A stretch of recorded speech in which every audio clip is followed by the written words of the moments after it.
Olá, sejam muito bem-vindos ao PodFacts, o seu podcast de tecnologia, marketing, educação e inovações.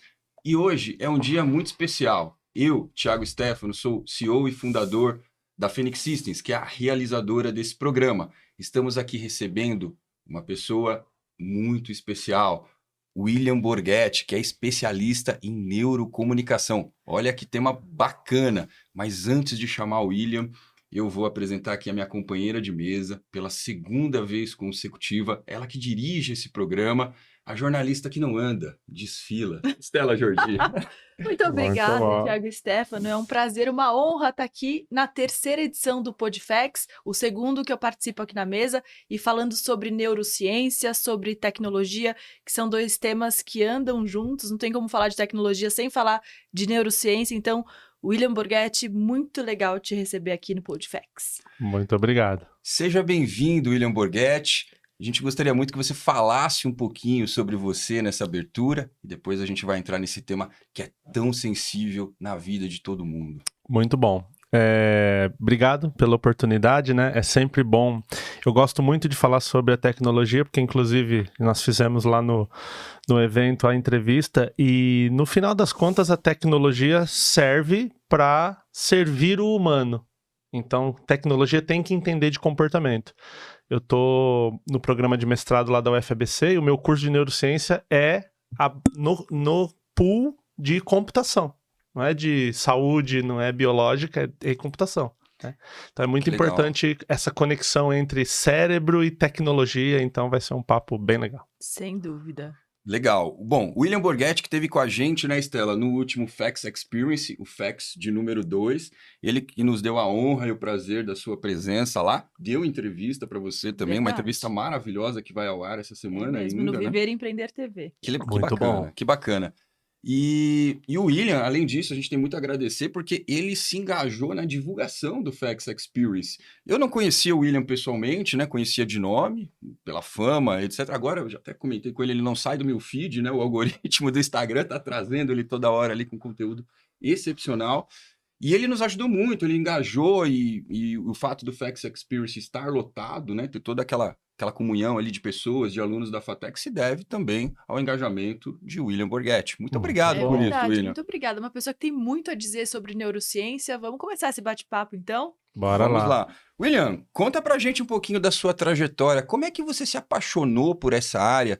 E para o espectador que não conhece, porque é um tema que está envolvido com várias áreas, inclusive tecnologia, marketing, educação, mas muita gente não conhece. O que é, de fato, a neurocomunicação? É uma ramificação da neurociência? E o que é a neurociência? Muito bom, muito bom.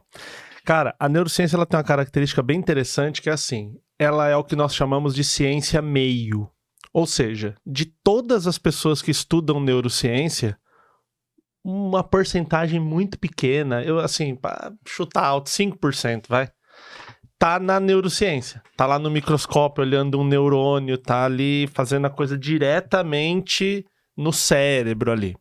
Então, o restante, a imensa maioria, tá conectando a neurociência aplicada em algum outro lugar. Então, por exemplo, nós temos quem estuda liderança. Então, tem ali a liderança e tem a neurociência aplicada à liderança. Então, como que uma pessoa lidera outra pessoa através do conhecimento do comportamento? Tem a neurociência da educação, né? Então, assim, por que o aluno aprende, como é que o cérebro aprende, como que uma memória se forma e tudo mais. E aí, em um determinado momento, eu comecei pesquisando o medo de falar em público. Porque aquilo me intrigava muito, porque eu falava, cara, tem muita... Mas você tinha esse medo? Na adolescência, total. Era assim. travado? E hoje é tão solto, assim. E dizem que é um dos maiores medos do ser humano, se não o maior, verdade? É isso? Assim, eu sempre... Tem uma pesquisa que é muito famosa disso, né? Mas ela é uma pesquisa enviesada, né? Sim. Então, quando você chega e pergunta assim, do que você tem medo? Uma pergunta aberta. As pessoas falam muito do medo de falar em público. Aí falam assim, é mais medo que a morte, né? Porque a pessoa, na hora que você pergunta, se ela fala, meio que a morte é meio óbvio, que todo mundo, ou quase todo mundo tem medo de morrer. Ou é mais distante, a pessoa né? não pensa muito sobre Agora, isso. quando você dá a opção morte, falar em público e tal, aí a morte ganha, né? Sim. Mas, de fato, é uma coisa assim, se você parar pra pensar, vamos supor, a gente tá lá no evento lá, no Facts Experience, e aí você chega e fala assim, quem aqui tem a moral de subir no palco agora e dar uma palestra? Duvido que tem uma mão cheia. Duvido que tem 5 pessoas no meio de centenas que vão lá e sobem e falam. Por quê? Porque o maior medo que tem no ser humano que não é um medo físico, vamos falar um medo assim mental. Então, por exemplo, medo de cobra, medo de avião, medo, né? É um medo que faz algum sentido, porque assim, por exemplo, eu entrei agora... É o medo do julgamento. Então, tem um medo que tá mais profundo que esse. Ah, Que normalmente o pessoal, se você pergunta, as pessoas falam medo do julgamento, medo de errar, medo de dar branco. As pessoas vão falar isso daí. Só que tem um medo que tá mais aprofundado, que ele é o causador desses medos. Ou seja, esses medos, o julgamento e tal, ele é um efeito, que é o medo da rejeição. Medo de não ser amado, não ser querido. E da rejeição de grupo mesmo. Eu acho que é até mais profundo do que o medo de ser amado. É o medo da rejeição de fato. Então, se a gente pensa o ser humano na natureza. Porque o mundo que a gente vive hoje, a internet, ele é um mundo de um golinho da história. O ser humano na história de fato, assim, quando a gente pega toda a história Homo sapiens, aquela coisa toda... Foi um bicho na natureza, a gente tava ali na natureza, convivendo no meio dos bichos. E o ser humano é um bicho meio, né? É meio de tabela ali. Classifica pra Libertadores, ele não vai ser rebaixado, mas também não vai... Então você pensa assim, ó, um campeonato de corrida, o ser humano não consegue ganhar na natureza. Subir na árvore não ganha, nadar não ganha, voar não ganha, brigar não ganha, força não ganha. A gente é bem mediano. Qual que é a nossa grande capacidade? A gente conseguiu formar grandes grupos. Então, na natureza, o ser humano faz uma coisa que nenhum outro bicho faz. Eu consigo subjugar um bicho muito maior que eu. Eu coloco um leão na jaula. Ele é muito mais forte que eu, mas eu tenho técnicas cognitivas. Então, assim, um ser humano contra um leão, não sobrevive o ser humano. Tem como. Se você correr, ele te pega. Se você lutar, ele é mais forte. Se você pular na água, ele nada melhor. Agora, 50 seres humanos contra 50 leão, o leão já foi. Rodou. Então, o que o nosso cérebro começou a gravar? Quando eu estou em grupo, eu estou protegido. Eu sozinho não tenho muita serventia. Eu falo assim, ó, esse copo, um ser humano não consegue construir esse copo sozinho. Porque tem que ir buscar o vidro, um tem que fazer o design, um tem que transportar, um tem que cortar. Aí quem faz o disco que corta. Então, qualquer coisa que o ser humano faça, faz em grupo. Então, o que o nosso cérebro gravou? Se eu sobrevivo em grupo, o contrário também é verdadeiro. Estar sozinho é perigoso. Sim. Tanto que eu faço uma dinâmica na minha palestra que eu falo assim, se você tivesse com uma arma na cabeça, fosse morrer, como que teu corpo reage? Perna treme, boca seca, a mão fica suando, pensamento fica descoordenado. Falo, muito bem, se você morrer na arma na cabeça, vou trocar a pergunta e usar a tua resposta. Se você tá com medo de falar em público, o que acontece? A perna treme, a boca seca, o pensamento fica... Por quê? Porque o nosso cérebro pensa assim, pra que eu vou lá me botar em risco de rejeição do grupo se eu posso ficar quieto? O Chaves tem uma frase, o Chaves da Chiquinha, do Kiko, ele fala assim, é melhor acharem você um idiota e você falar e terem certeza, né? Então, assim, muito melhor achar. E aí você fica pensando, cara, podem me achar o que for, mas e se eu for lá e eles tiverem certeza? Então, o medo da rejeição é o grande propulsor do medo de falar em público. Então, o medo, na verdade, não é o julgamento, são medos secundários. Sim. Então, o grande medo é pra que eu vou ser rejeitado? E quando a gente sofre pequenas rejeições, pequenas, assim, você vai brincar com a criança, ela fala assim, eu não quero brincar com você, tô brincando aqui. já dói. Né? Sala de aula. Uma questão ligada diretamente à sobrevivência, né? Só que o cérebro, aquele cérebro que tá abaixo da linha da consciência, ele vai entender isso como um risco à sobrevivência. Legal. A gente vai falar muito de consciência e inconsciência daqui a pouquinho. E assim, se a gente for pensar, é meio idiota você se colocar em risco. Com certeza. O cérebro fala, pra que você vai fazer isso? Afinal de contas, o cérebro, né, Will, ele é preparado para nos proteger, nos dá prazer e economizar energia, né? É isso? A sequência, vamos falar assim, tem uma frase que eu gosto muito que é prioridade não tem plural, né? Dá pra ter duas. Então o cérebro tem uma prioridade, sobrevivência.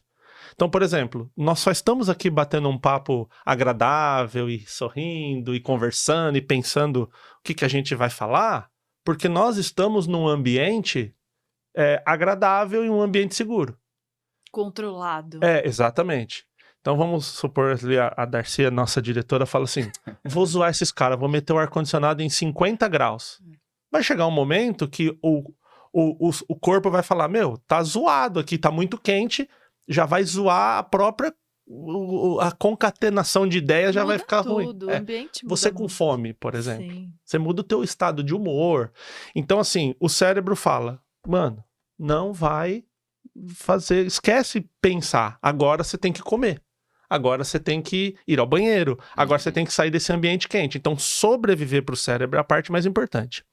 A questão da energia é uma questão polêmica, porque assim, se faltar energia para o cérebro, teu corpo inteiro já morreu.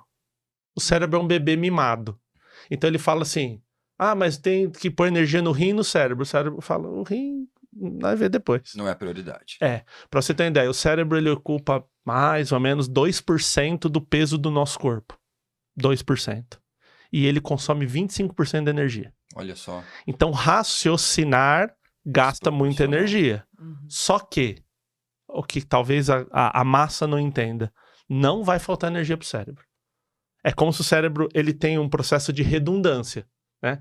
É igual o avião lá, que o pessoal fala assim, se parar o motor 1 tem o motor 2, se parar o motor 2 tem a não sei o que lá, se parar... Então ele tem vários, a própria tecnologia, né? Quando você vai entrar no banco, você põe a senha, você põe o visual, aí você digita um código, aí chega um SMS, ele vai te colocando etapas para garantir que é você ali. O cérebro ele vai garantir que não vai faltar energia. Sim. William, a sua paixão pelo cérebro, por esse tema é notório. Estou impressionada aqui com o seu conhecimento.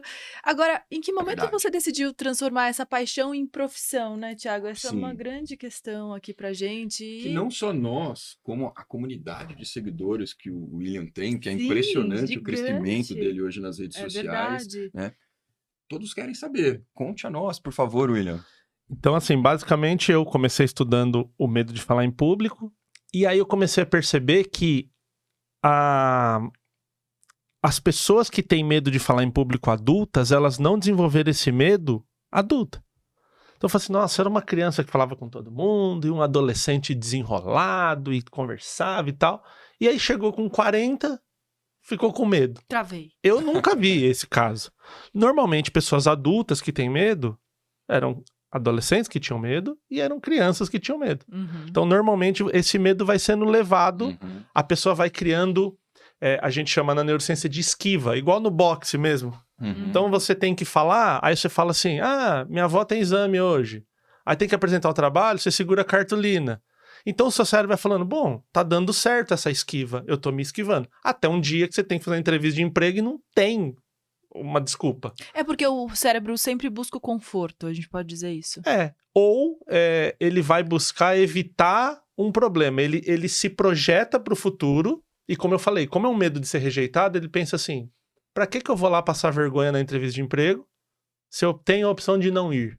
Sim. É claro que conscientemente você pensa, eu tenho que trabalhar, tal, mas isso é racional. Sim, e aí estudando você decidiu transformar em profissão. Exatamente. Então eu tinha uma empresa de terceirização, de portaria, limpeza, isso tudo. Quanto tempo você teve essa empresa? 5 anos. Cara, eu tenho uma história no empreendedorismo que dá um podcast separado. Vamos lá pro Viver Empreender, então. Eu quebrei uma empresa em 2015 e eu fiquei com 5 milhões de reais de dívida. Meu Deus. Quebrei. Assim, eu atendi uma grande rede, eu tinha 120 funcionários atendendo os caras, e chegou no final de ano, o contrato foi eliminado, né? mudou, teve uma questão política, tá? E, enfim, cortaram todos os fornecedores. E aí eu quebrei essa empresa e montei uma outra. E essa deu muito certo. Eu montei a empresa do zero. O dia que eu saí da empresa tinha 402 funcionários. A empresa faturando 1,5 milhão por mês. Você não tem mais essa empresa? Eu vendi a minha parte, né? A empresa ainda existe. São meus 2 sócios, gente boa, meus amigos até hoje, mas eu vendi a minha parte para eles. Por quê? Porque eu fui dar aula. Que inclusive os caras... A gente sabe que dar aula é uma atividade muito nobre. Eu sou professor também, adoro. Mas dar aula não traz um retorno financeiro assim tão positivo. Tanto que os meus sócios falaram, não, tá doido, né? Não, tá doido. Você optou pelo amor, pela paixão por dar aula, ao invés do empresariado, de ter a oportunidade de uma vida mais confortável. Por isso que você tá andando de trem, William? Essa é uma opção. Mas é assim, ó. No momento que eu tava lá fazendo o trabalho, aquilo era, assim, tudo que o empreendedor busca. A empresa tem lucro, a empresa funciona, a empresa cresce, é um segmento... Portaria e limpeza é um segmento que, assim, na pandemia, não parou. Sim. Não para.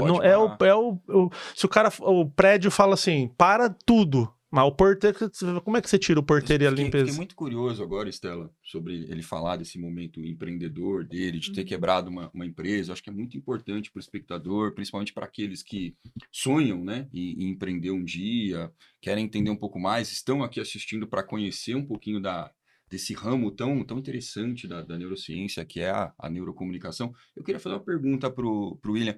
A neurocomunicação você já conhecia, já era especialista nessa época que você empreendeu e ela te ajudou de alguma forma a empreender?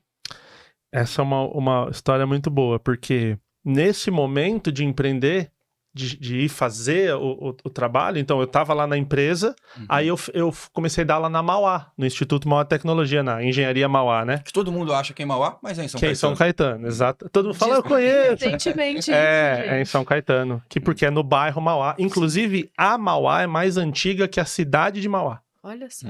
Quando a Mauá foi fundada, nem a cidade... Muito interessante isso. Mauá ainda era parte de Santo André. E aí, eu comecei a dar aula lá. Só que a aula era à tarde.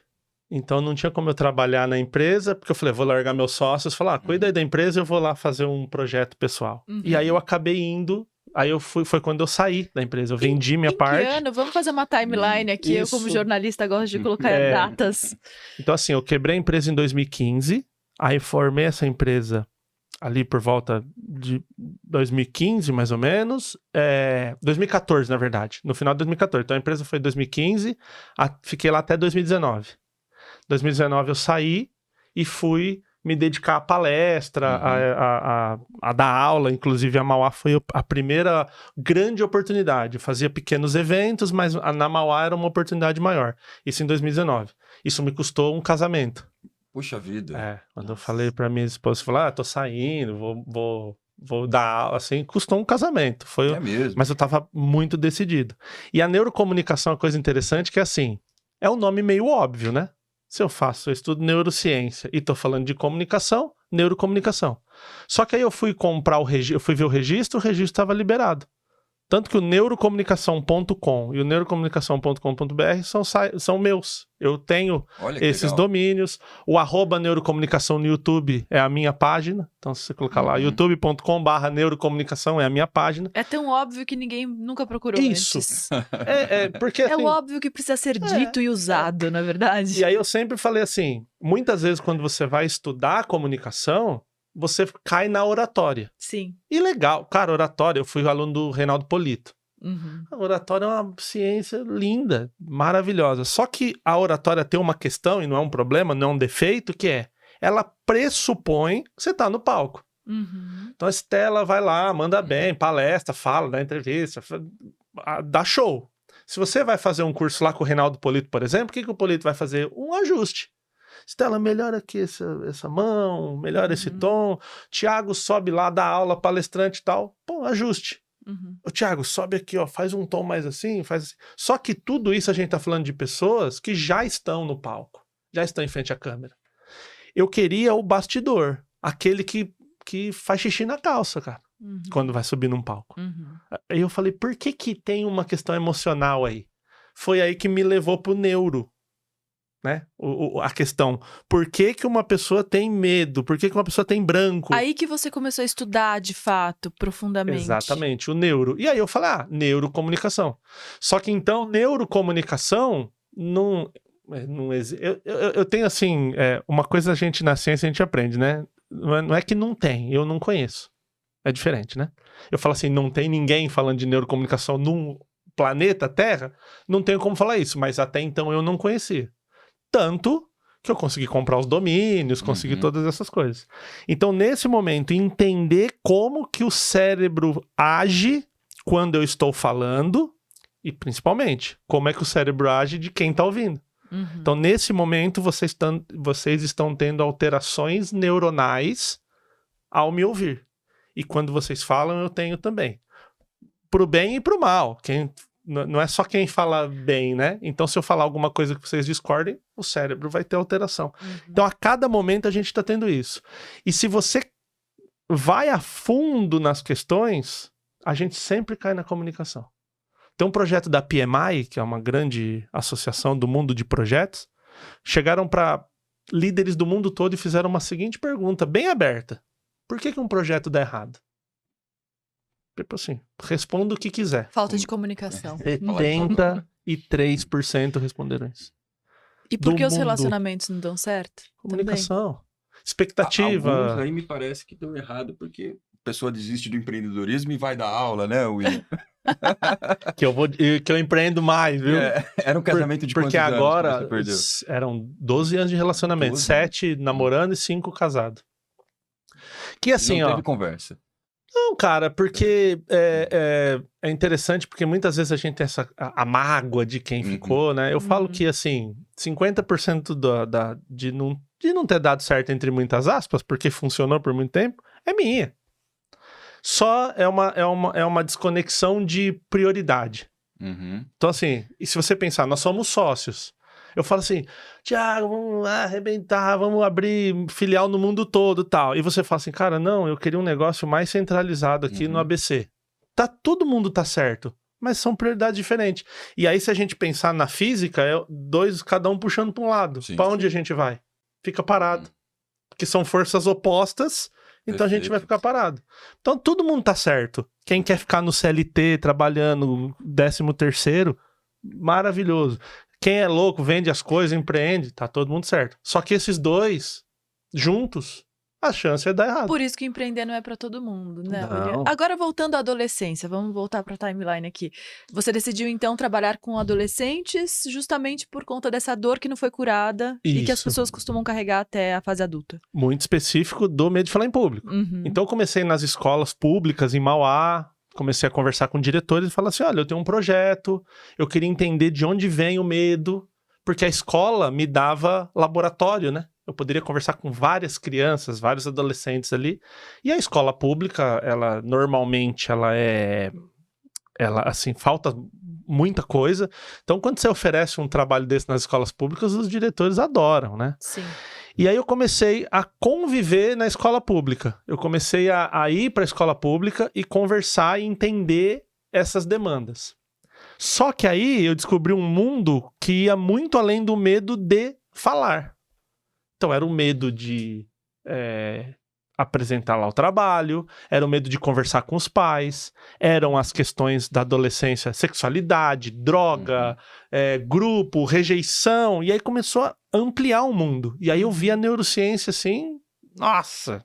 O leque se abrindo de uma maneira... como você lê um artigo, e aí você olha para um adolescente e você fala, nossa, eu tô vendo o artigo, aqui eu tô vendo ele ao vivo acontecer. E o cérebro do adolescente, ele é diferente da criança e do adulto. Ele é diferente. Achar que um adolescente é um adulto pequeno é um erro, ou uma criança grande é um erro. Cada um uma é um... curiosidade aqui. William Borghetti foi um adolescente problemático? Deu muito problema para os pais? Cara, para os meus pais, não. Não. Mas assim, eu sempre fui... Inclusive, trabalhar na ciência faz muito bem nesse sentido, porque eu... era alguém muito curioso. Então tem ambientes que a sua curiosidade ela é legal. É tipo, nossa, que legal, curioso. Quem quer ensinar, eu amo ensinar. Então, quando meu aluno é curioso, pra mim é maravilhoso. Mas tem professor que não quer ensinar, não quer encher o saco e tal. Então, muito curioso. Nunca tive caderno na vida. O que as pessoas acham que é... Nunca, cara. Como assim? Nunca. E como nunca, aprendeu sem escrever? Então, escrever à mão, porque... Ouvindo, né? Sim, Tipo, que legal. e eu digo pra você, não é o... de novo, funciona pra mim, não é o certo. Tem gente que fala assim, William, mas eu gosto de escrever porque quando eu escrevo, eu registro melhor. Eu falo, então continue escrevendo. Uhum. Só deixa quem não quer ter caderno, não ter.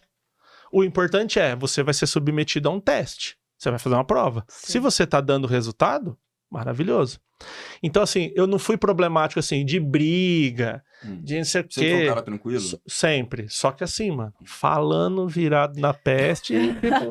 Isso a gente repara até hoje, né? É maravilhoso, gente. Eu era muito tímido em ambientes novos, então assim, falar com as meninas, nossa, eu ia morrer, cara. Mesmo? Você teve muita dificuldade? Fui dar o primeiro beijo, tinha 17 anos, cara, tá com barba na cara, morria de vergonha. A Raquel, que é minha amiga de infância, ela se lembra disso, né, a gente estudou junto.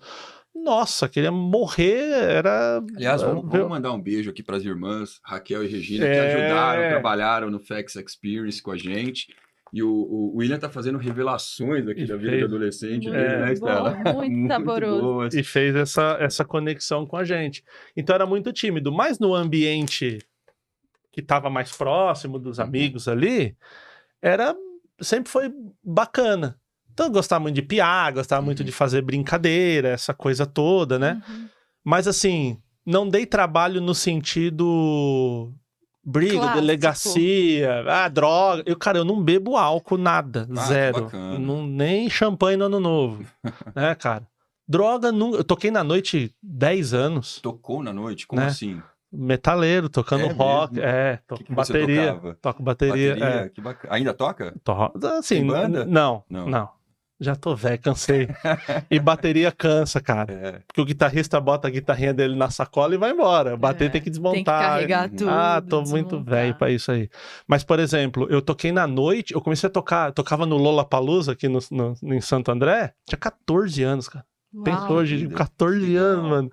E assim, cara, você toca na noite, mano, tudo que não presta na vida tem na noite. É droga, é prostituição, mano, é tudo bagunçado. E eu nunca fumei um baseado assim. Eu tinha muito medo, porque o meu pai ele falava assim, pai, eu vou tocar. Meu pai falava assim, se usar droga, eu vou arrancar seus 2 braços. Pode ir. Meu Deus. Seu pai era disciplinador?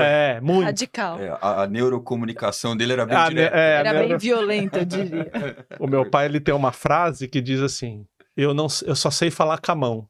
Era a frase que ele falava. Ele nunca bateu, é muito louco, né? Mas a ameaça de apanhar, nossa, você vai sair, se você usar droga, eu vou te pegar na porrada. E meu pai era pedreiro, né? Trabalhou com obra, então meu pai sempre foi um cara muito forte.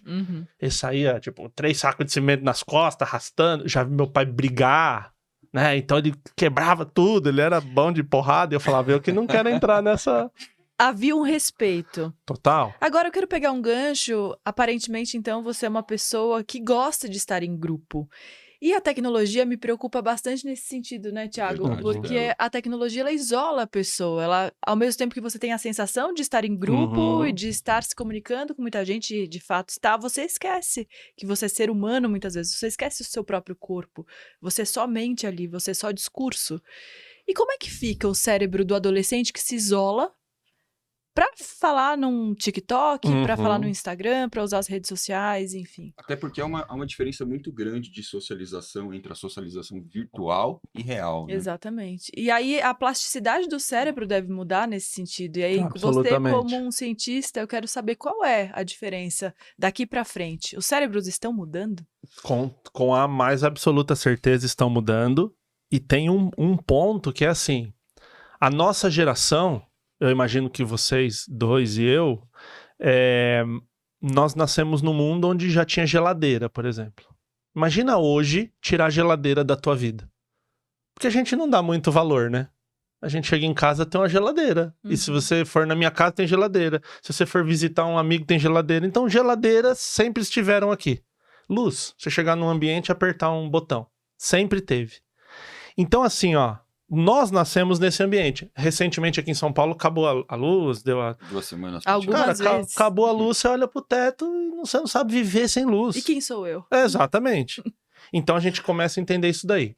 O adolescente, a criança, ela tem mais um elemento. Ela nasceu com tudo isso, mais a internet. Então, para um adolescente de 15 anos, a internet já estava aqui desde sempre. Aí a gente fala, no meu tempo. Começou com a frase no meu tempo, já errou, né? Já é um problema. Então, eu estava vendo uma estatística, eu não vou lembrar o número, assim, mas o conceito é interessante.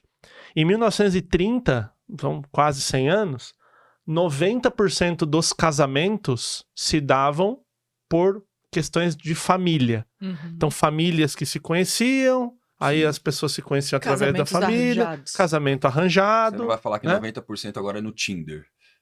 Cara, eu não vou falar no Tinder. Eu não vou falar no Tinder, mas o dado dizia 90% pela tecnologia. Ou por rede social. Eu tô namorando com a Cláudia faz 5 anos. A gente se conheceu pelo Happn, que é a mesma coisa que o Tinder, né? Pelo Happn, cara.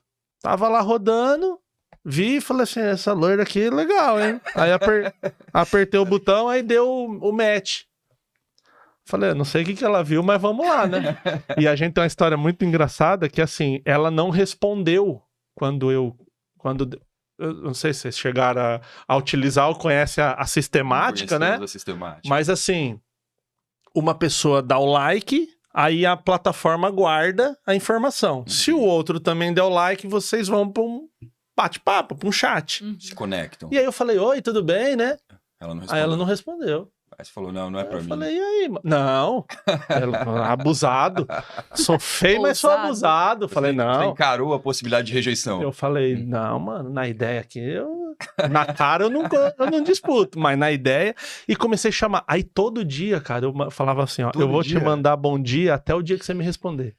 3 meses mandando todo dia bom dia. 3 meses. Acordava, entrava no Obstinado. aplicativo e bom dia, bom dia. Mas só pra ela ou você cortejava Não, outros? tava no rolê, tava no aplicativo, tava vivendo, mas o dela tava ali garantido Entendi. ali, todo dia.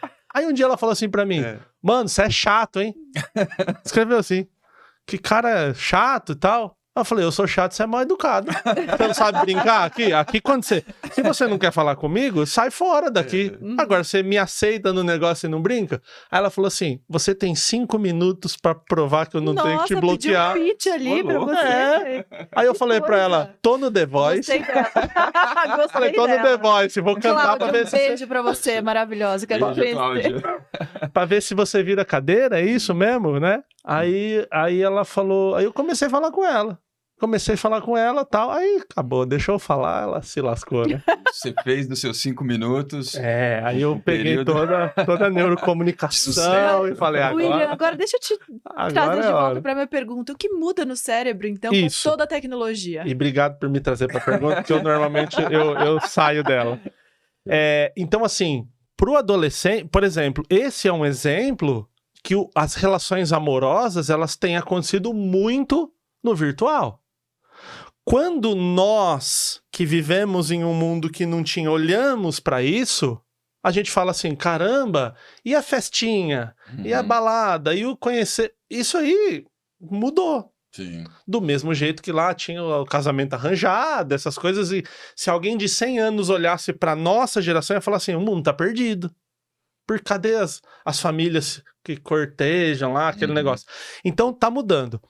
O adolescente, como ele tá vivendo nessa questão, ele tá muito ligado na internet, isso é fato. E isso, com certeza, altera as funções cerebrais.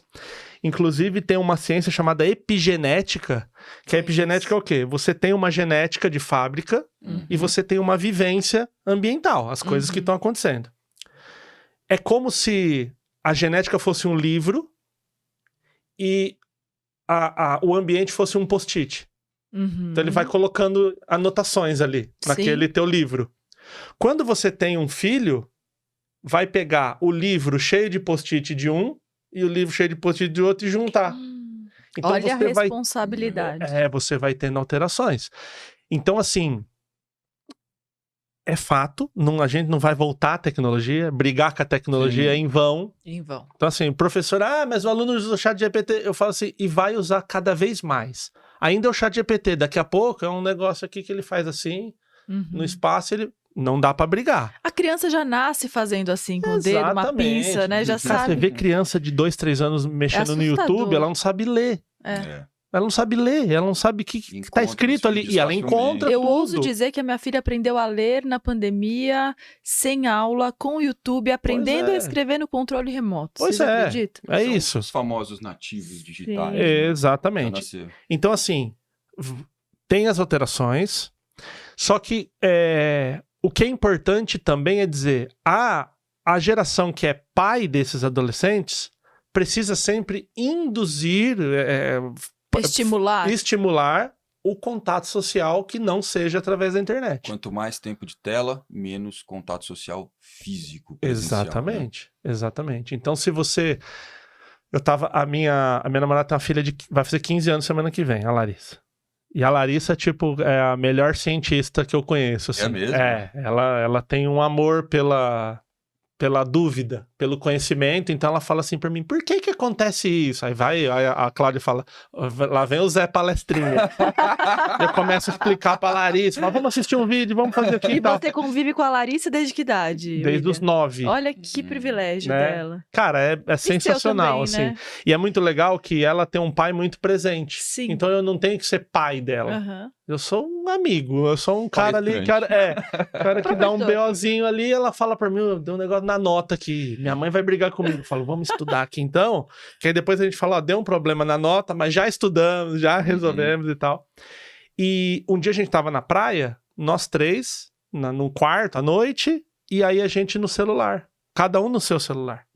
Aí a Cláudia brincou assim, falou, vamos formar um grupo pra gente conversar no WhatsApp aqui, porque nós 3 no celular, né? Puxa. Aí eu peguei e falei pra Larissa, tinha uma coisa que eu fazia quando eu ia pra praia, que era adolescente, que era o imagem e ação. Muito a gente bom. fazia mímica e tinha que descobrir a mímica.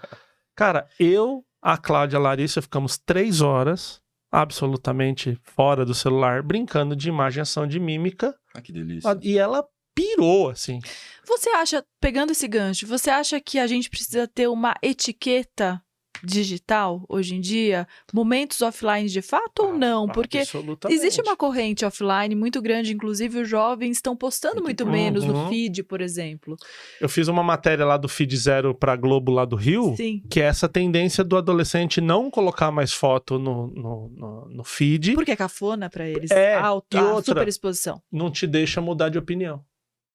Então eu vou lá e falo assim, eu sou a favor de celular azul. Aí eu ponho lá no feed. O Stories passa. Então eu posso amanhã querer celular amarelo. Mas no feed não.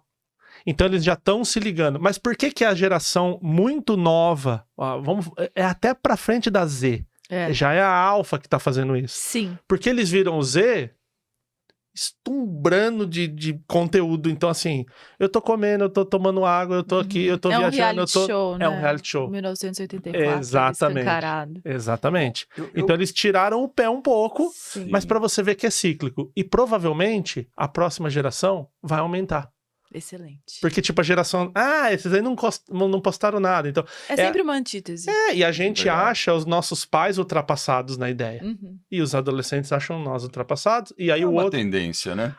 Eu tenho uma aluna do 2º ano, que um dia, do 2º ano vai estar ali com 16 anos, 2º ano do médio, ela falou assim pra mim, quando eu comecei a estudar, não tinha essa coisa de inteligência artificial no meu tempo. Eu falei, já tá véia.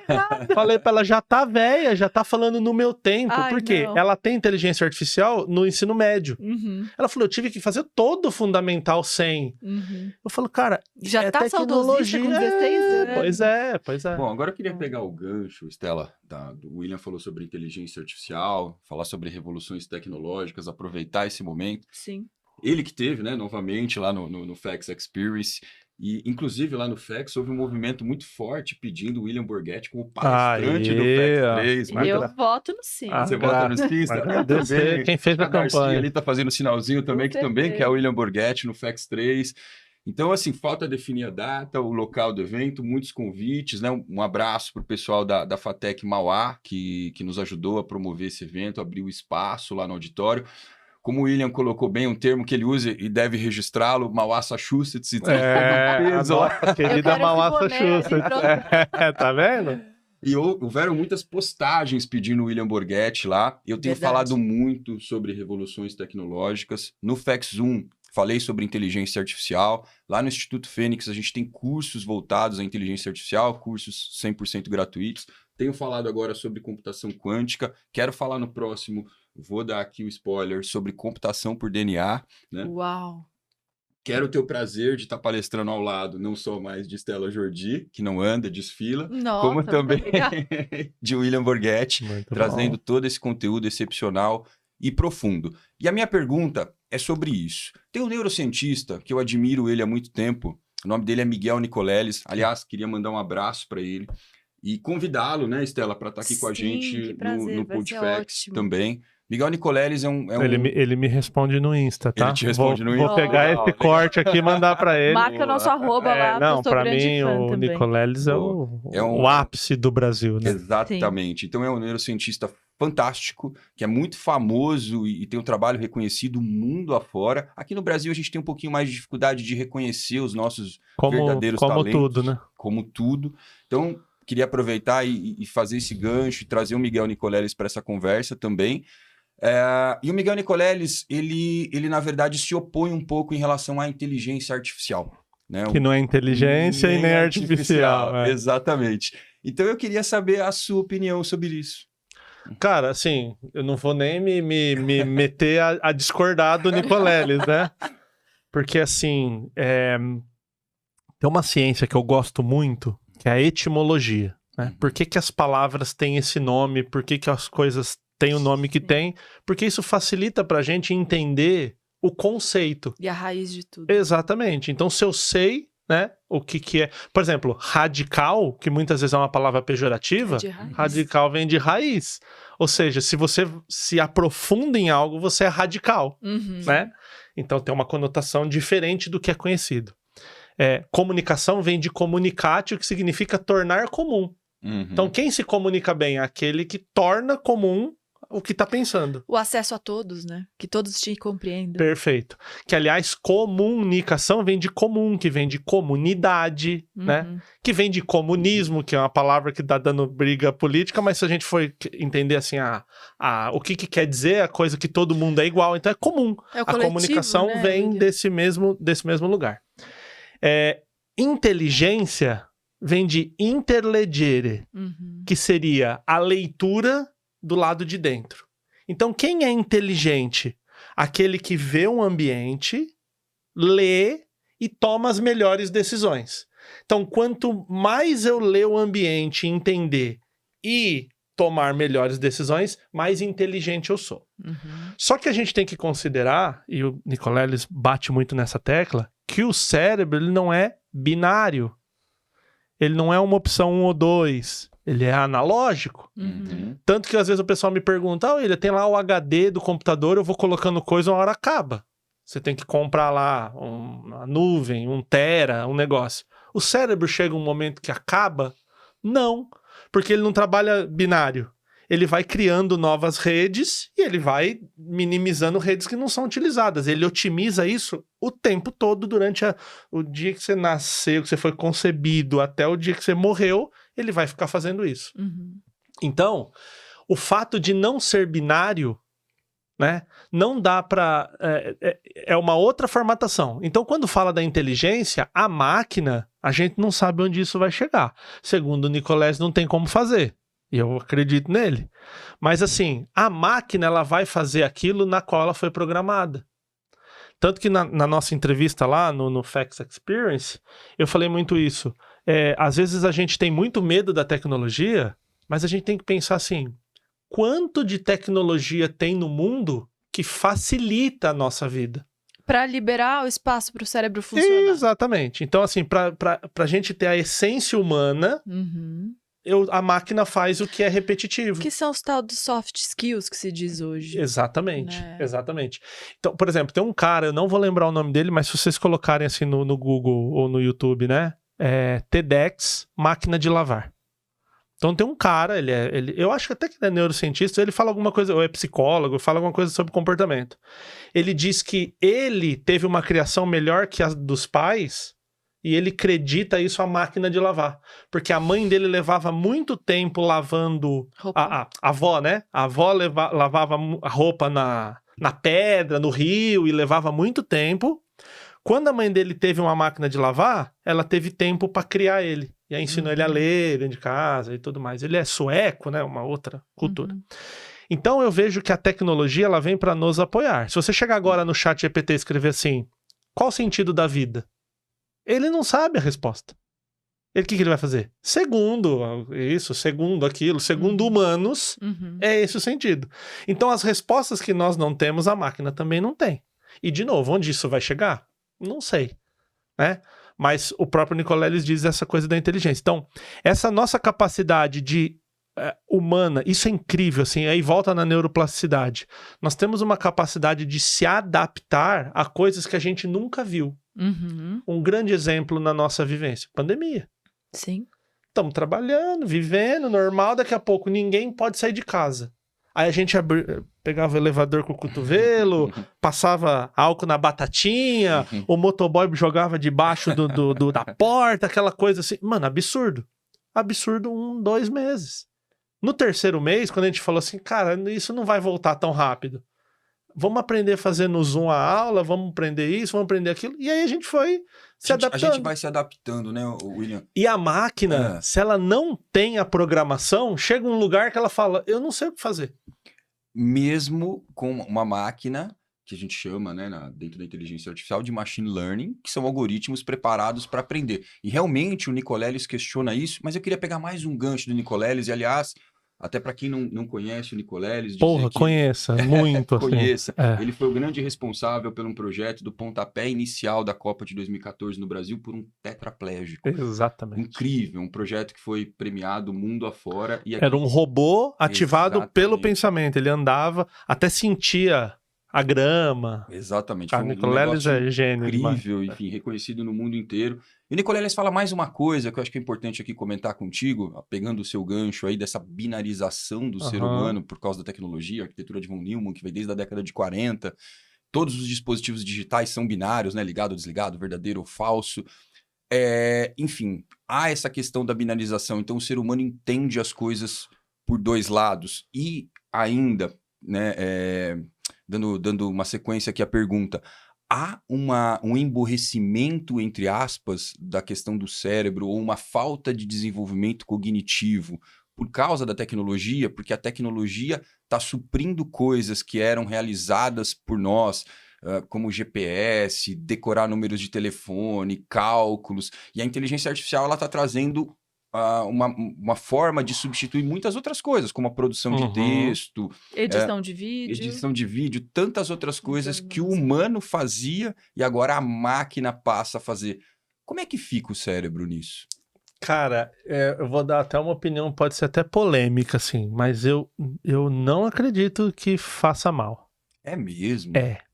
Por quê? Olhando para trás. Então vamos pensar assim, ó, se nós trouxéssemos aqui, né, numa situação hipotética, claro, uma pessoa que viveu no século XVIII, ok?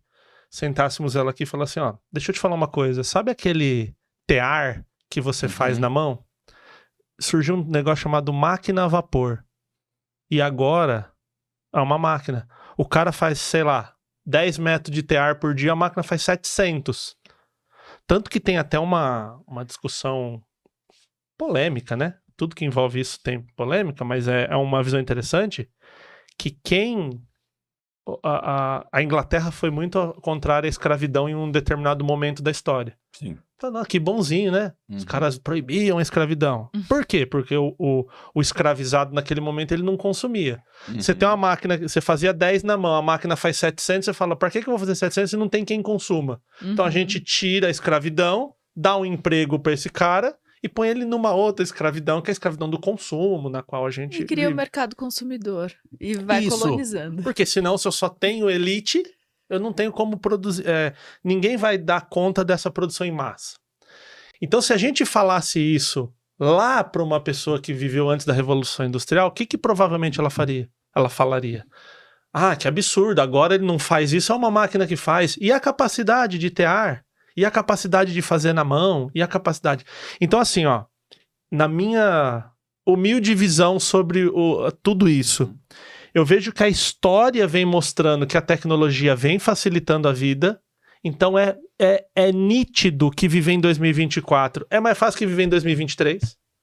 Vamos pegar o ChatGPT. O ChatGPT é uma coisa que, se cair hoje, sair do ar, inteligência artificial, saiu do ar, desligaram o servidor, o mundo para. Sim. Cara, quantos anos tem inteligência artificial popular? Generativa, menos de 2 anos. Menos de 2 anos. Como é que a gente não vive com uma coisa que não tem 2 anos de vida? Então eu penso que, por exemplo, né? Nossa geração aprendeu a dirigir lá naquela embreagem da Brasília, aquela treta toda, marcha, não sei o quê. Aí você pega hoje, molecada dirige carro automático. Hoje carro automático no Brasil é uma coisa assim, massificada. Que no meu tempo eu trocava marcha, que não sei o quê, blá, blá, blá, blá. Aí, quando você pega alguém, de novo, se nós conseguíssemos falar com alguém que dirigiu lá o Ford T, o cara falava, você fala de marcha, mas você tem motor de arranque. Isso aí não tinha, não. A gente que era raiz. A gente que girava a manivela do motor para ligar. Então é nítido que as pessoas elas tinham que usar mais da sua capacidade cognitiva para resolver problemas simples que a tecnologia está resolvendo. Exatamente. Né? Eu vivi uma vida imensamente mais simples e mais fácil de viver com controle remoto, essas coisas, energia elétrica, do que meu pai. Sim. Meu pai veio da roça, meu pai é do interior de São Paulo, e meu pai chegou em São Paulo, ele tinha 15 anos. Cara, meu pai viu energia elétrica, ele tinha 15 anos de idade. Nunca tinha visto energia elétrica. Nossa. Tanto que quando acaba a força, a gente entra em desespero, e ele, pra ele é mais um dia, porque ele já viu isso. Aí ele fala assim, esses moleque Nutella, que tem que ter energia elétrica. Só que aí você vai subindo as gerações, né? O vô já fala assim, e eu, que fugi de guerra? Fugi de guerra, e teve a guerra e eu fugi. Aí você vai pro trisavô, o trisavô fala, você fugiu da guerra e eu que lutei a guerra. Porra, então o mundo é muito difícil. Quando você vê filme da Idade Média, é cara cortando a cabeça do outro pra resolver, é duelo, essas coisas assim, muito loucas. Então o que eu penso? Quando a gente fala, por exemplo, hoje se escreve pouco. Escreve na mão. Tanto que quando a gente tem que fazer uma carta de próprio punho, uma coisa, a mão fica meio besta, assim. A gente não sabe muito fazer aquilo, né? A letra sai um garrancho. Porque a gente meio que parou de treinar. Isso é uma obviedade. Mas, ao mesmo tempo, quantas outras habilidades na história também não foram sendo diminuídas, né? Você vê, quando tem uma tecnologia, a tecnologia nova traz um problema que ninguém pensou. Então... Por exemplo, jet lag. Jet lag, lá você vai para China, seu cérebro ele dorme em outro horário. Então, para ele, você tem sono 2 da tarde porque ele inverteu. Isso só aconteceu por causa do avião a jato. Quando ia a caravela do Cabral devagarzinho, que ele entrava num novo fuso horário, ele entrava 1 hora. Aí o cérebro ia e se adaptava. Aí ele entrava 1 hora, se adaptava. Então, veja que a tecnologia, ela vai resolver problemas... e vai trazer problemas novos. Trazer novos conceitos, novas realidades. E esse novo conceito, eu preciso de cognição para resolver. Perfeito. Agora, mudando um pouco de assunto, vendo a sua comunicação aqui, que é excelente, a gente fica até impressionado, né, Thiago? Exatamente. Como ele consegue se conectar a nós e a gente fica aqui assistindo o que você está falando. Você tem 350 mil seguidores engajados ali no seu perfil, porque a gente também te segue, eu pelo menos tenho mais de 100 amigos que te seguem. E a que você atribui essa capacidade de conexão ali na rede social? E como é que você mantém isso? Assim, se juntar todas as redes, vai dar um número, né, de 350 mil pessoas ali, mais ou menos. Uma coisa que eu acredito, assim, Stella, eu tô dentro da universidade, né? Eu tô lá na UFABC, que é uma universidade de ponta na tecnologia, muito incrível. Aliás, convido vocês que são da tecnologia lá, a área computacional da neurociência é muito legal, porque lá é assim, às vezes você tem, por exemplo, eu quero testar se eu der um sinal nesse neurônio, numa pessoa lá, num bicho, apertar um neurônio e o seu braço mexe. Sabe, essas coisas assim. Sim. A computação na neurociência, o que ela faz? Ela pega esse processo e testa 1 bilhão de vezes, que seria impossível você testar biologicamente. Então ela te dá uma projeção do que vai acontecer. Isso ajuda muito na pesquisa, né? Como eu disse, a neurociência na UFABC, ela tá na área computacional. Ela não tá na área biológica nem na área de saúde. E lá eu vejo que tem pessoas na pesquisa absolutamente melhores do que eu. Muito mais aprofundadas na ciência, muito sendo mais humilde, como de costume, não, mas, né, Stella? mas assim, cara, muito melhores. Só que onde que essa pessoa derrapa? Em contar pro tiozinho sair do da boteco bolha e explicar pra ele como que um neurônio funciona. Ou Verdade. Explicar pra um adolescente, explicar pra uma criança, explicar pra pessoas que não são da neurociência.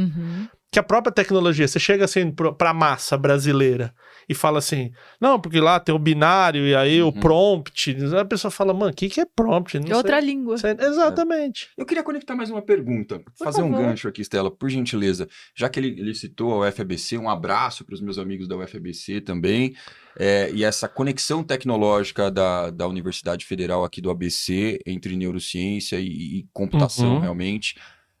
Elon Musk, que é uma personalidade mundial, que fala muita coisa, né? Hoje dono do Twitter, que agora é X, né? Polêmico. E algumas declarações, a gente questiona muito ele. Inclusive na minha palestra sobre inteligência artificial, deitei e rolei nos questionamentos do Elon Musk. Queria fazer uma pergunta. Ele disse, William, que vai ser possível a gente fazer download das informações registradas no cérebro. O que você acha sobre isso? Antes eu vou até abrir um parênteses. O grande Miguel Nicoleles, né, que citamos aqui agora há pouco, disse que talvez Elon Musk nem saiba onde fica o cérebro. Exatamente. Eu vou te responder finalizando a pergunta da Estela, que eu quero dizer assim. William, então tá bom. Se você não é tão bom na pesquisa, por que as pessoas te seguem? Né? Que foi a tua pergunta. Eu acho que a minha habilidade eu não tô tão aprofundado, mas aquilo que eu entendo que é muito complexo, a gente brinca que a neurociência é a coisa mais complexa de se estudar do mundo. Aí todo mundo, tá puxando o saco. Eu falo assim, nós somos a única área que o cérebro se estuda. Já pensou isso como é maluco? É verdade. Porque qualquer outra área, o cérebro está estudando alguém. Uma grande metalinguagem. O cérebro ele se estudando. Então a gente tem essa pauta a nosso favor. Sim. Qual que é a minha habilidade? Pegar uma coisa desgraçada de complexa e explicar para qualquer um. Você sabe que isso tem muito a ver com jornalismo, né? Esse é o grande desafio. Você pegar um estudo ali de um médico, de um cientista, ler ali 100 páginas e transformar numa matéria de 2 páginas. Isso. E colocar na TV é mais difícil ainda. Qualquer um entende. Aí é claro que se eu quiser aprofundar e saber mais, eu vou para esse lugar. Então assim, o Elon Musk, ele é absolutamente genial. Pra mim, ele é um gênio. Ele é um cara genial. Bom, eu tô indo embora, eu já volto. Depois dessa, tô brincando. Mas olha assim, como todo gênio da humanidade, é o cara que, tipo, ele tropeça na própria genialidade. Tá melhorando agora. Ele anda numa frequência da vida que assim, ele vai pra um lugar que já se perdeu. Ele se perde. Isso. Então, por exemplo, ele tem um projeto lá do Neuralink. Exatamente. Então, assim, pra quem tá nos assistindo... O que é o Neuralink? Isso. Por favor, explica. O jornalista. Por favor, explica pra sair da bolha. Você veio assim, tipo, você levantou... Eu tô aqui pra isso, né? Muito obrigado.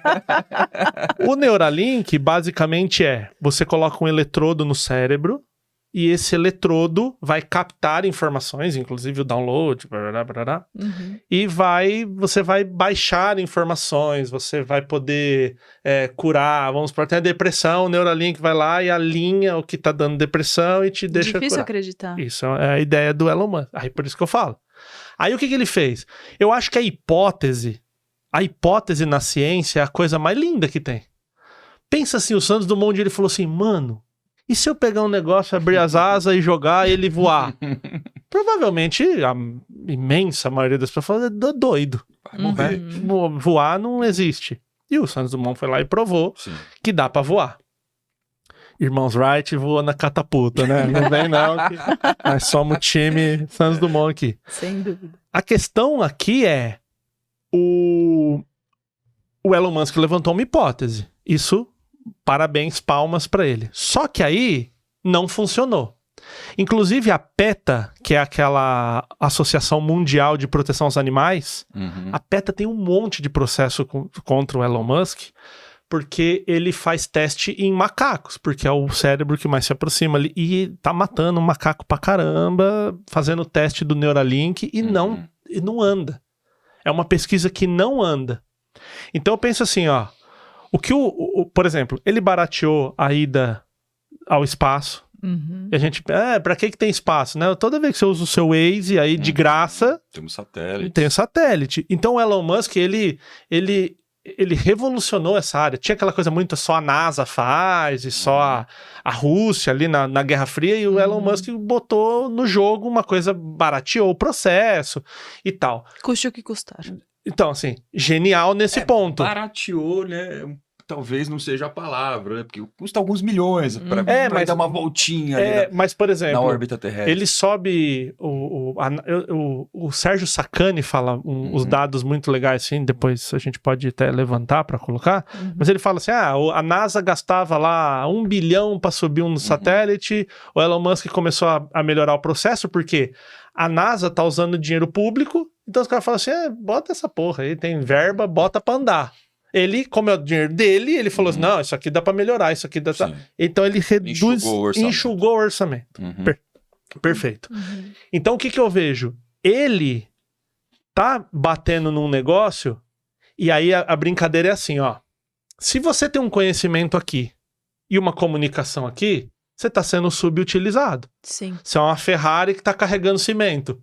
Fala, mano, é um carro muito incrível pra carregar um cimento que o Uno faria esse trabalho. Verdade. É ruim.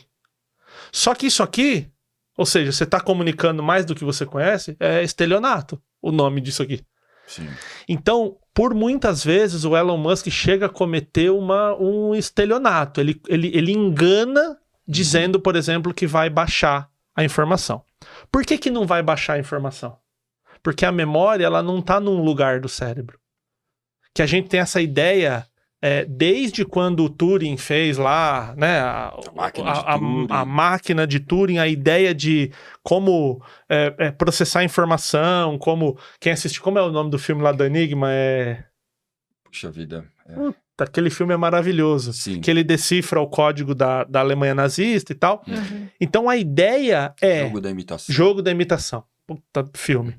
As pessoas começaram a olhar, então o cérebro funciona assim. Então se você perguntar onde está a memória de uma pessoa, eu vou, tipo assim, vamos abrir, a gente conecta e baixa a memória. Na computação você consegue fazer isso.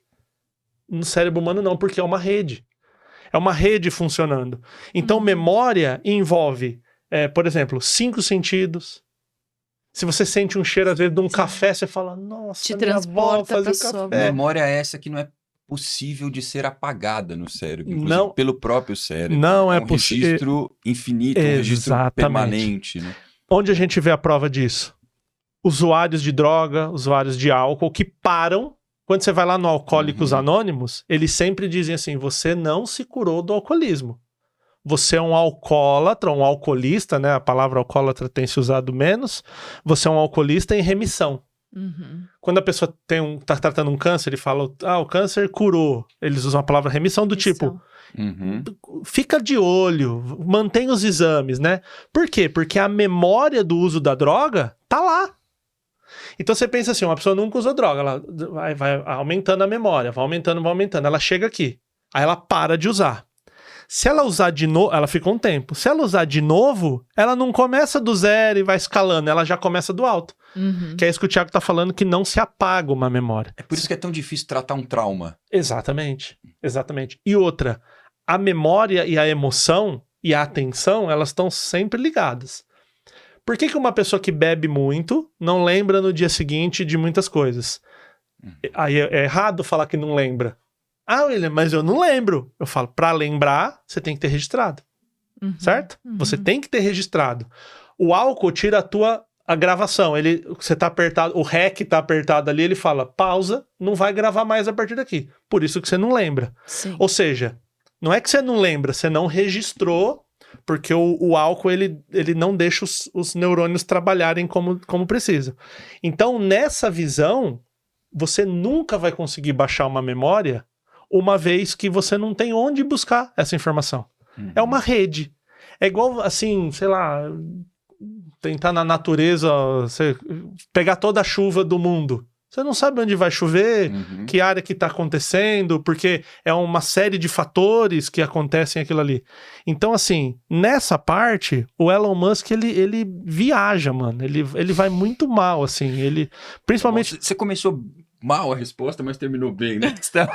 Mas se você pegar, cara, todos os caras gênios do mundo, normalmente eles derrapam em alguma questão moral, social, ética. Também, porque assim, o cara chega num ponto que assim, quanto custa pra ferir a ética? Ah, você vai receber uma multa de 1 milhão. É pelo poder? Você acha que é pelo poder? Porque, vamos lembrar, por exemplo, a dopamina, ela mexe na nossa motivação. Então, e a dopamina, eu brinco que ela é uma molécula insaciável. Então você pensa assim, para uma pessoa em situação de rua, ter uma coberta é o dopamina. Plano da vida dela. Então se você falar assim, ó, se você andar 10 km na chuva, eu vou te dar uma coberta. A pessoa fala, nossa, mano, tipo, uau. Né? Aí ela ganha a coberta. Ter a coberta, o Schopenhauer fala lá a frase, né? A vida é uma eterna ânsia de ter e o tédio de possuir. Então a sua dopamina para a coberta parou. Ela vai falar, tá bom, agora eu quero ter um travesseiro. Então, para nós, se a gente fala assim, quem aqui de nós acorda e fala assim, nossa, cara, que incrível ter uma cama, que incrível ter um chuveiro, porque a gente acostuma. O que a gente tá buscando? Um chuveiro triplo, uma cama redonda, a gente tá sempre buscando mais. Então, o Elon Musk, as buscas dele, por exemplo, por dinheiro, já não... Se ele fala assim, você vai ganhar 1 milhão, 10 milhões. É um assunto muito interessante, né, Estela? Porque... conectando ao que Schopenhauer falou também, e aliás, eu gosto muito de uma frase do Schopenhauer que ele diz que Deus dá uma mão de cartas para cada um. De repente o William recebe uma mão melhor que a minha, né? Mas a gente vai ali montando parzinho, trincas, e cada um vai fazendo a sua vida, não de uma forma determinística, como a física acreditava, mas de uma forma randômica e aleatória. Agora, a própria evolução, né? A evolução do Darwin, ela exatamente. A aleatoriedade a vida em shuffle. Tipo assim, a gente vai se adaptando e se fortalecendo e se colocando de uma forma em que a gente e se não conecte o contrário, né? E não o contrário. A gente não foi feito e o ambiente se adaptou. Exatamente. A gente vai se adaptando ao ambiente. Dentro de tudo isso que você falou, a gente enxerga um mundo muito intenso e muito profundo da neurociência apoiando a psicologia e a psiquiatria. Total. Né? E nesse contexto de você ter pouco, né, versus quem tem muito, aqueles que têm muito mais a dificuldade de se satisfazer, e essa é a relação com a dopamina de fato, e muitos dessas pessoas acabam buscando essa satisfação nas drogas, né? Isso é uma realidade? É porque, por exemplo, imagina um cara que tá na Cracolândia. Tá lá, cara, sujeira, tristeza, gente morrendo, o fim do ser humano. Quando ele dá um tapa naquela pedra ali, ele vai para outro lugar. O cérebro dele sai dali, ele vai para outro lugar, ele entra num processo ali de... tem uma palavra... alucinação. Ele vai para uma alucinação que, inclusive, a dopamina alta, ela alucina. Sim. Pessoas que têm esquizofrenia têm uma dopamina desregulada. Então, subiu a dopamina, ela começa a ver coisas ali, ela começa a alucinar. Balinha da rave, o cara toma, começa a ver dinossauro voando, porque a dopamina dele tá no talo. E a rede social faz isso. Só que não chega a alucinar. Claro. Né? A perder a consciência, porque qual que é a questão da rede social? o MD ali, a droga, ela dá um pico e baixa. Cocaína dá um pico e baixa. Qual que é a treta da rede social? É pequenininho, só que é constante. Cara, que E aí você coisa... precisa de like, Exatamente. e cria um personagem pra estar ali. E nisso daí, você precisa de like. Então, por exemplo, se eu colocar um vídeo agora filmando esse copo, 10 mil pessoas assistem o meu Reels. Assim, qualquer coisa que eu coloco dá 10 mil. Sim. Aí o que eu começo a pensar? Quando dá 8 mil... 8 mil. O que eu fiz de errado? O que eu fiz de errado? A culpa é minha, não é o algoritmo. Porque agora, lembra que a molécula ela é insaciável? 10 mil qualquer coisa dá. Então, quando dá 8, pra muita gente, ter 8 mil visualizações no Reels é o sonho da vida. Sim. Né? Quando eu estourei na internet, eu cheguei a receber 8 mil seguidores num dia. Nossa. E você se questionou ou você usou a sua consciência naquele momento? A todo tempo. Só que às vezes a nossa emoção ela escapa da consciência. Sim. Não dá pra ter consciência sempre de tudo. Mas, por exemplo, chegava 8, chegava 7, chegava 7,5, assim, estourando. Pra você ter ideia, a cada 10 mil seguidores eu faço um post lá, obrigado, chegamos em 10, chegamos em 20, chegamos em 30. Chegou um momento que eu fazia de 20. Porque dava 10, dava quase num dia. Eu falei, vou ficar postando todo dia. Obrigado 12, obrigado 13. Aí obrigado o seu vídeo vai ficar só agradecimento. Não tinha sentido. Sem conteúdo. Comecei a fazer com 20. Aí o que aconteceu, que é esperado, normal, o vídeo começou a baixar e aí começou a chegar 3 mil por dia. Aí eu falava, tá ruim. 3 mil seguidores por dia. Dá uma sensação ruim. Gente, claro são 3 mil pessoas. Quando você pensa numa sala lotada... Isso. Nem tem como mensurar. Eu tava brincando com a Fabi Peruzetto, né? Que foi, inclusive, palestrante lá. Ela, às vezes, falou assim... às vezes a gente abre uma live e tem 4 pessoas, né? E a gente fica triste que tem 4 pessoas. Eu falei, você quer ver o valor de 4 pessoas? Leva na churrascaria 4 pessoas e paga pra todo mundo. Você vai falar... Ótimo. 4 pessoas é gente pra caramba. Agora eu quero testar sua memória. De quantos podcasts você participou este ano? Esse ano deve ter sido uns 40, talvez. Uns 40 ou alguma coisa perto disso. É relevante. Lá nos meus destaques, todo podcast que eu vou, deixo o destaque com link, né? Então, podcast 1, podcast 2, tá no 34. Mas tem acredito que uns 6 ou 7 podcasts aí que estão gravados, né? E que vão entrando em momentos oportunos ali. No ano passado eu coloquei a meta de fazer 50. E assim, deu no último dia, assim. Ainda fiz 2, fiz 52. Aí um cara perdeu a mídia. Não acredito. Gravei e perdeu. Isso é uma tristeza. Isso, tipo, 30 de dezembro. Não tinha mais o que fazer. Poxa assim. vida. Eu sei o que é isso. E um cara foi cancelado. O cara bateu na mulher. Eu tava num podcast, foi muito, muito embaçado isso. Eu tava num podcast de convidado sozinho, eu, assim. Sim, no ping-pong aqui. Tô aqui, conversando. Aí chegou um cara no estúdio. Aí o cara chegou, nunca vi na minha vida. Chegou um cara no estúdio. Os apresentadores falaram assim pra mim, ia ser legal vocês dois conversarem, você se importa? De forma alguma. Aí o cara sentou do meu lado e tá aqui, fazendo isso. Sim. Ele cantor e tal. E aí, uma semana depois, esse cara, a namorada denunciou que ele bateu nela. Mas era verdade? Eu acho que sim, porque aí começaram as ex-namoradas falar que o cara bateu. E aí rolou um cancelamento animal. E quando você colocava o nome do cara na internet... Como era o último podcast que ele tinha participado, aparecia na cara. Puxa vida. Então a galera começou a entrar lá no nossa entrevista e desceu o rei no cara ali e tal. E assim, tipo, a minha imagem associada, eu na câmera aberta, eu sentado do lado do cara. Puxa. E aí os caras do podcast falaram, vamos tirar do ar, que é melhor. Então eu falei, fiz 52, tô de boa, aí um perdeu, um foi cancelado. Eu falei, tomara que ninguém mais, né, não vai ferrar meu número de 50. Gravei 50 e esse ano deve ter tido uns 40. Eu imagino aí que... Um número expressivo. Que tem alguma coisa. Mas eu acho que é bacana porque, cara, é muito louco isso, né? Todo mundo fica naquela coisa do stories de 15 segundos, até dos coisa cortes. rápida, corte pequeno e tal. Mas assim, é impressionante a quantidade de gente que assiste os podcasts inteiros. É verdade. E que ouvem também, não só assistem, isso, né? As plataformas de streaming aí, o Spotify... Isso. E eu não imagino que alguém sente, assim, eu não imagino, tá? Na minha cabeça, eu não imagino que alguém sente 1h30 e fique me assistindo. Eu não acho que é esse o propósito, tipo, nossa, esse cara é tão incrível que eu vou ficar 1h30 aqui olhando, assistindo ele. Eu imagino assim, vai fazer uma academia, vai lavar uma louça, vai andar, vai caminhar, vai fazer alguma coisa, vai viajar, põe no carro. Muita gente me fala isso. Né? A gente no que tá trânsito, aqui na Grande São Paulo. Tipo, baixa o vídeo pra ouvir no avião.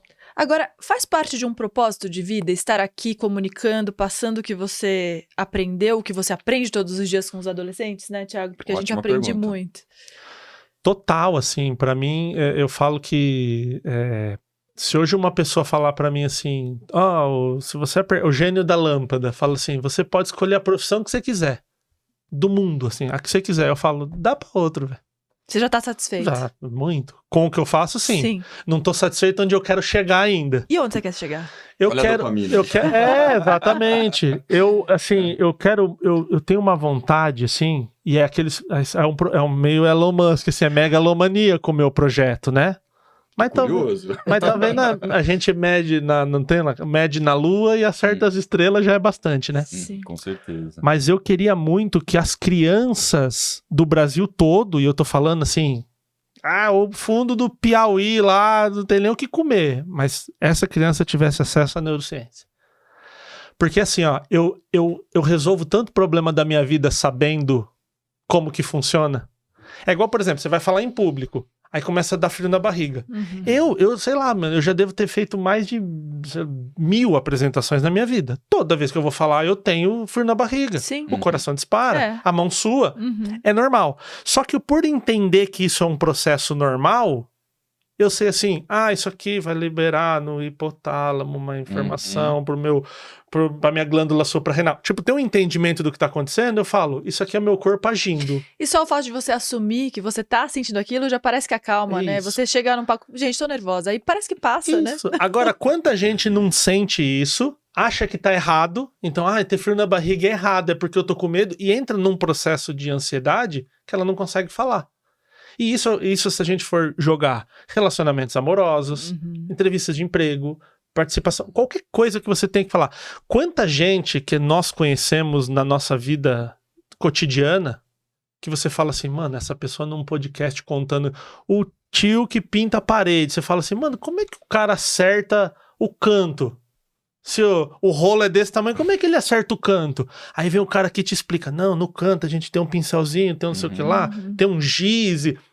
É genial aquilo, mas a pessoa às vezes não consegue se expressar, se comunicar. Sim. Então eu vejo que a inteligência dela, esse conhecimento, ele é subutilizado. Ele tem muito, mas ele está utilizando pouco por causa da comunicação. Então, o meu projeto, a minha ideia é que as crianças do mundo todo, né? Já que é para sonhar, vamos sonhar do mundo, mas que em cada buraco do Brasil as crianças soubessem e transformar Mauá na capital da neurociência. Que Poxa lindo vida, isso. que lindo, adorei. Transformar a capital... Sabe quando você fala assim, sei lá, Monte Sião é a capital da malha, Sim. Ribeirão Preto é a capital do chopp, Mauá tem um cérebro na entrada. Mauá, Massachusetts. Que legal. E as pessoas virem, né, pra Mauá. Porque assim, quando você fala, vou fazer um evento em Mauá, as pessoas já falam, não vou nada, Mauá, tá louco? Há um preconceito. Total. Tanto que eventos como o Facts Experience que deram certo, eu fico ali, mano, emocionado, que eu falo assim, é uma fagulha de esperança de que, tipo, sim, dá pra fazer, tem coisa legal aqui acontecendo. Mauá, né, William? Porra, mano, vai muito. Muita gente boa. E outra, Mauá, às vezes a gente perde o conceito, porque São Paulo tem muita gente, né? São Paulo tem 12 milhões de habitantes a cidade, a região metropolitana tem 22 milhões. Mauá não serve pra nada, não representa nada, se fechar Mauá ninguém percebe que fechou. Mauá são 500 mil. 500 mil. Mas já foi a quinta renda per capita do estado. Sabe que cidade do mundo tem 500 mil habitantes? Lisboa. Sim. Mauá é do tamanho de Lisboa. É que quando a gente tá do lado de 12 milhões, parece pouco, mas não é pouco, cara. Eu fui num evento chamado HJ Conference, em Concórdia, lá no interior de Santa Catarina. Aí eu fico pensando assim, Pô, ninguém vai em Mauá. Quem que vai pegar o trem no Brás ali vai chegar em Mauá? Ninguém vai em Mauá, tal. Então, assim, foi um sonho que foi desistindo. Aí eu fui convidado para fazer, chama Ale Weimer, acho que é assim que é o nome alemão, né? O Ale Weimer faz um evento lá em Concórdia. Concórdia é o seguinte, você pega um avião em São Paulo, desce em Chapecó, aí em Chapecó você pega uma van 2 horas para dentro do interior de Santa Catarina e chega numa cidade chamada Concórdia. Concórdia foi a cidade que veio, a Sadia foi criada lá e tal, tem muito essa coisa do agro lá.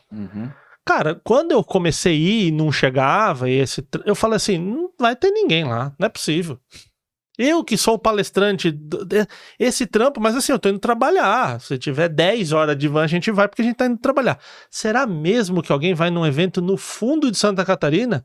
Cheguei lá, tinha 6.000 pessoas no evento. Olha só, que maravilha. A gente esquece o tamanho do Brasil. A gente que tá aqui em São Paulo, acho que é só São Paulo. São Paulo. Eu já viajei o Brasil inteiro para fazer matéria e eu chegava a lugares super pequenos.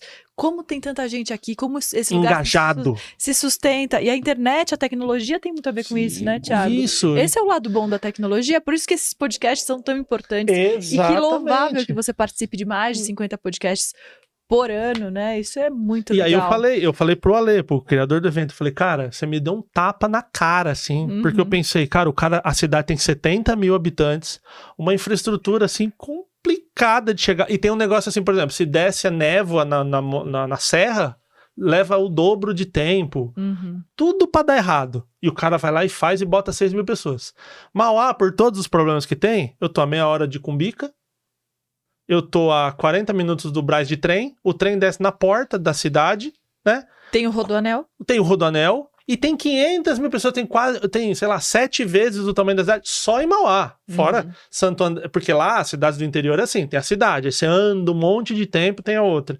Aqui não, aqui uma rua é São Paulo, uma rua é Santo André. Então, tipo, pra pessoa vir de Santo André, de Ribeirão, então você vai... Cara, a gente fala de 2 milhões de pessoas fácil, assim, sem se esforçar.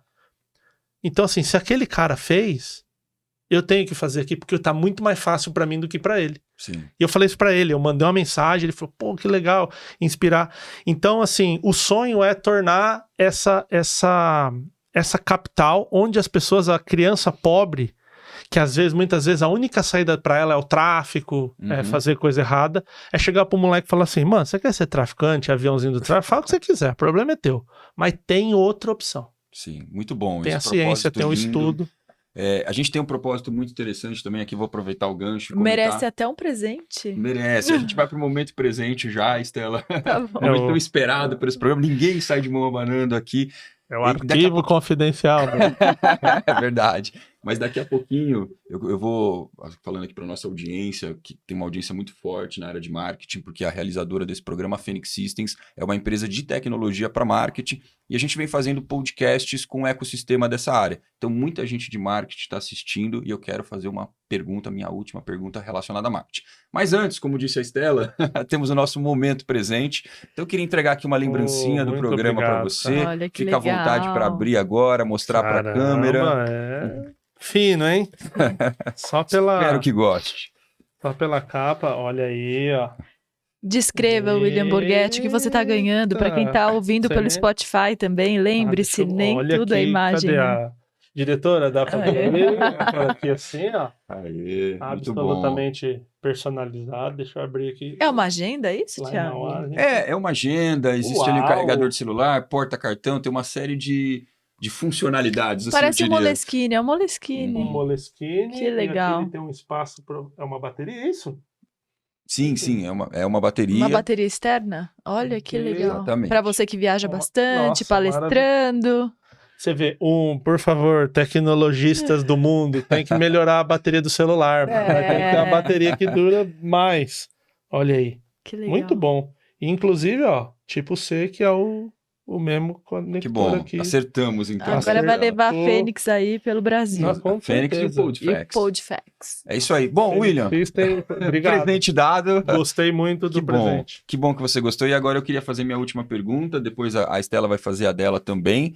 A minha pergunta está relacionada a marketing. A gente sabe que a neurociência e a sua ramificação, a neurocomunicação, da qual você é altamente especializado, né, e está aí representando Mauá, expressivamente o mundo afora, com todo o seu conhecimento. O que você tem a dizer que a neurociência e a neurocomunicação possam fazer pelo marketing e pelo neuromarketing? A gente sabe que todas as áreas, é como a inteligência artificial, ela está na área de tecnologia, mas ela vai entrar na arquitetura, ela vai entrar no design, ela vai entrar no direito. Eu entendo, de alguma forma, a neurociência também. E eu queria que você falasse um pouco mais especificamente para o marketing.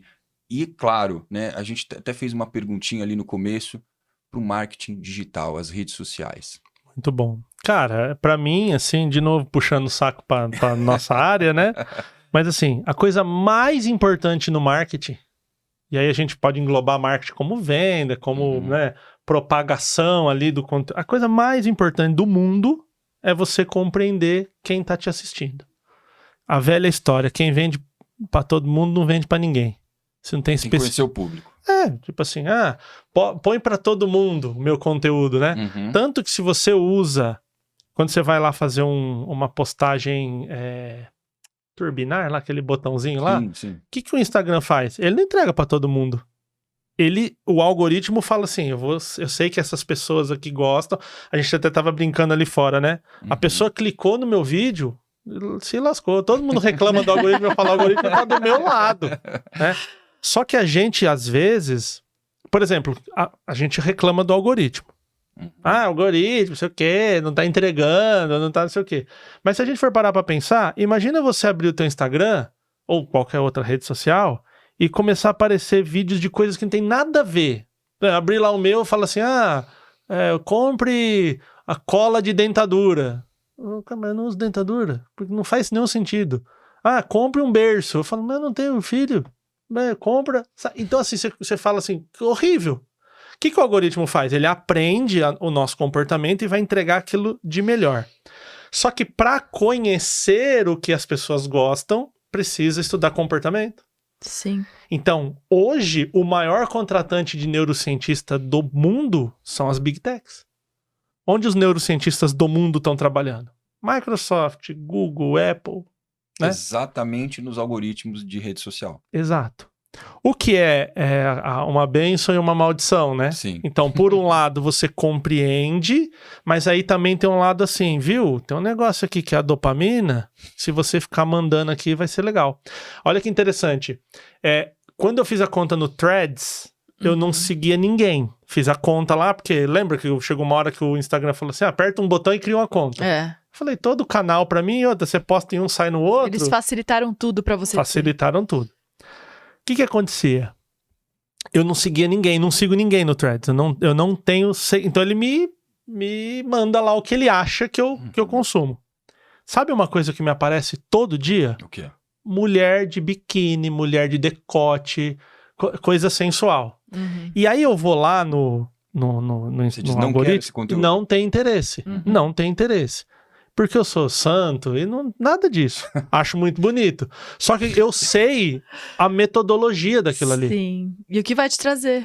A bolha que ele vai te colocar. Por exemplo, os adolescentes, eu falo muito sobre o soft porn.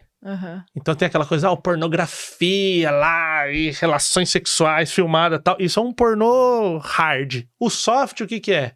O cara tá rolando ali, é um decote, é um cara musculosão, com a sunga branca, é uma menina ali sensualizando. Então, o cérebro começa a se acostumar com isso. Tem um dado que eu não lembro muito, assim, os números, mas falam que, por exemplo, um imperador romano tinha menos acesso à sexualidade do que um moleque de 15 anos hoje. E a pornografia tem sido... A pornografia é uma pandemia que tem na vida. Sim. Por quê? Porque se tornou muito fácil e você tirou todos os problemas sociais. Então, por exemplo, o cara tinha que ir na locadora, ir naquela salinha, passar no caixa, constrangedor. Agora ele pega no celular, é rápido. Então a gente tem que entender que o comportamento tá... E isso é o marketing, né? Sim. A pornografia se vende muito bem e ela tem um produto fácil de vender. Então a grande ideia aqui é a gente entender como é o comportamento do nosso cliente e usar da tecnologia. Então, quando você fala, por exemplo, da Phoenix System tá num projeto de marketing e de criar mecanismos que é exatamente aquilo. Eu deixo o meu celular fazendo as coisas, eu deixo a máquina fazendo as coisas e eu posso pensar.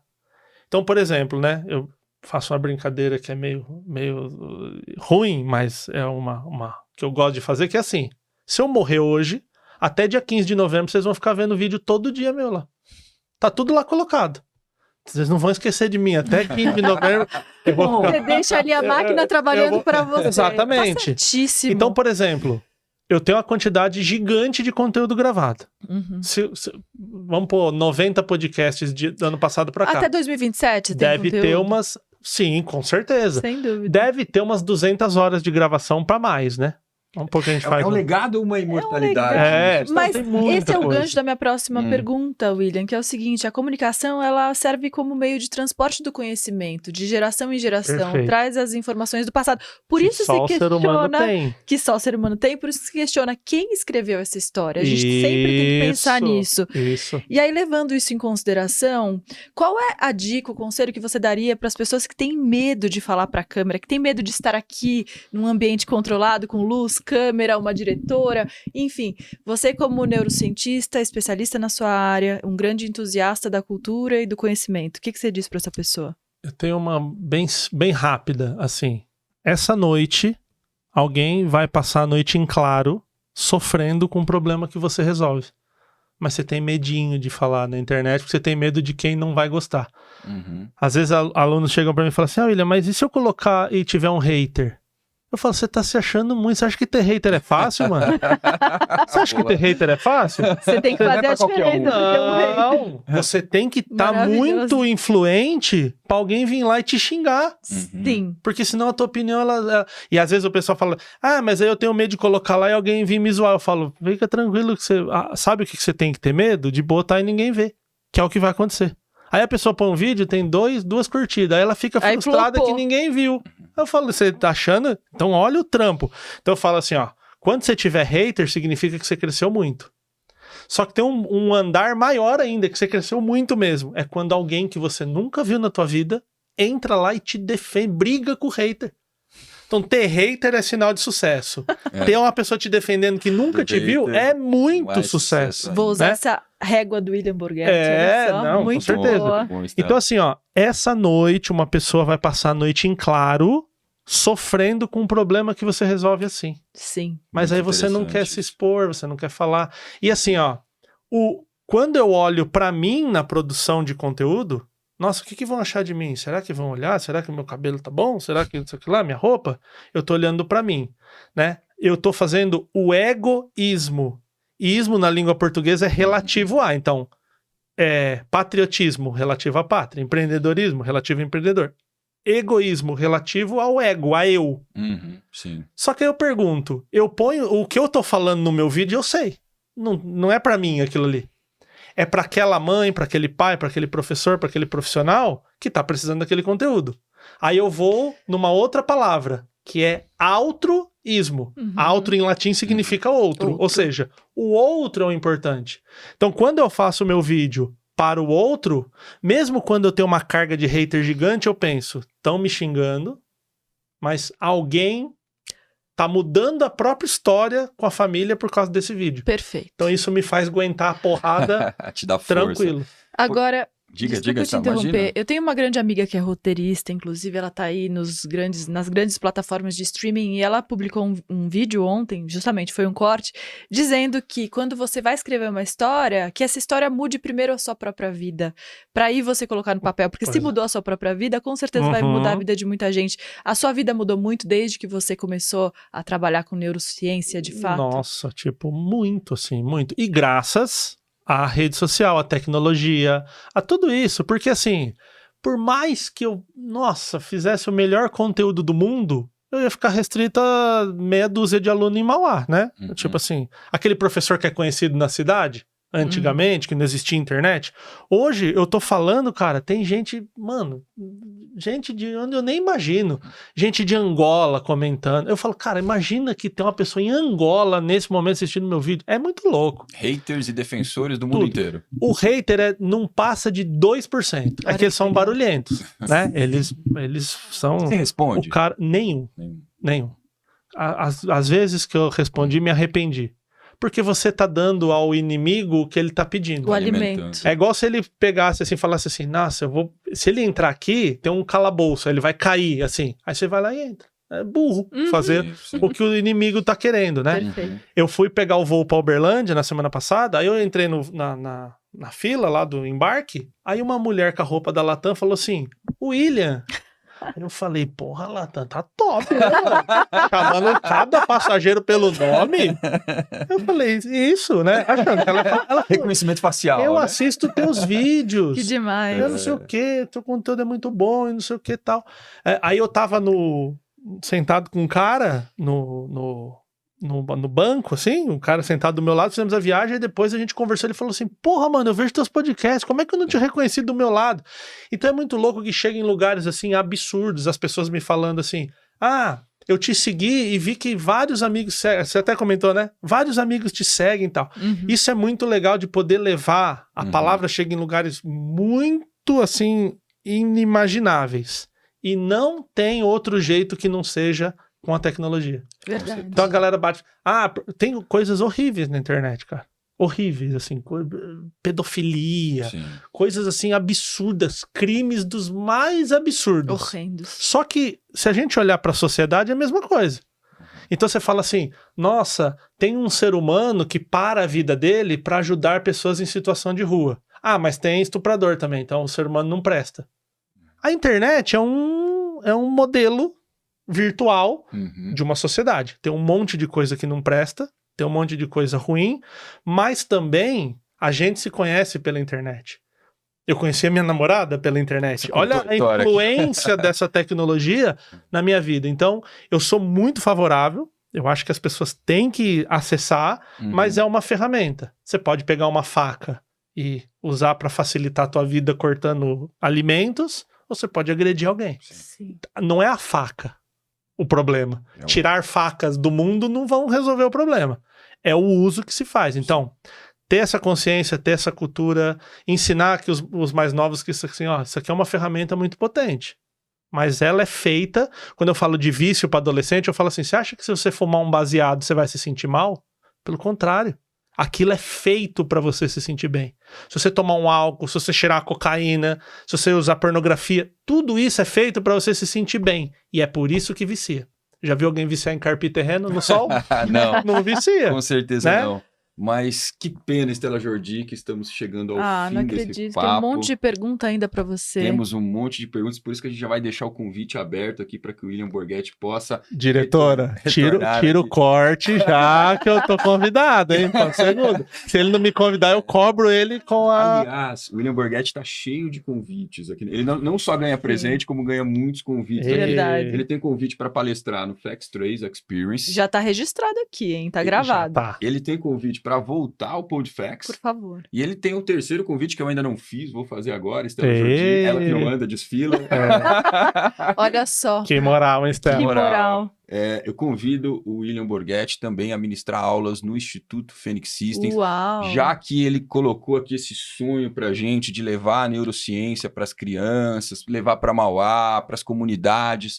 Poxa, o Instituto Fênix é uma instituição sem fins lucrativos, que ministra cursos 100% gratuitos, visando exatamente essa faixa populacional. O Instituto quer levar tecnologias avançadas, informação e conhecimento para que essas pessoas possam penetrar no mercado com o mesmo grau de competitividade com quem tem condições de pagar por isso. E eu acho que a gente levar a neurociência e a neurocomunicação com especialista, com a qualidade, com a profundidade, com a intensidade que você tem, será um grande diferencial na vida dessas pessoas. Ótimo. Então, deixo aqui o meu terceiro convite e aproveito para agradecer primeiro a ela, que eu torno a repetir, não anda, desfila. Muito obrigada. Foi uma aula, gente. Tá aqui com dois feras. Assim, eu tenho certeza que a Darcy também tá pensando a mesma coisa. É um grande privilégio. Obrigada pela sua presença, William. Eu que agradeço a oportunidade. Darcy, aqui nas nossas operações, mais uma vez, conduzindo tudo com perfeição e maestria. Verdade. Obrigado, Stella Jordi, nossa diretora do Eu que agradeço. Jornalista, o William, que já passou por Globo News, Band, SBT, Rede TV, CNN, já foi à Colômbia entrevistar as Farc, foi correspondente internacional na Rússia, em espanhol. Isso é treta, hein? Isso é treta, isso não é fácil, não.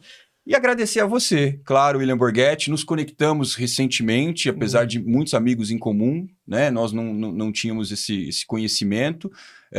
Você nos ajudou muito na divulgação do FACS 2 Experience, isso foi fundamental para o sucesso dele, então queria te agradecer novamente por isso, te agradecer por estar aqui e por transmitir tanto conhecimento pertinente, conhecimento que pode mudar a vida das pessoas, principalmente de quem está vindo lá do berço, as crianças, os adolescentes e muitos adultos que precisam desse conhecimento também.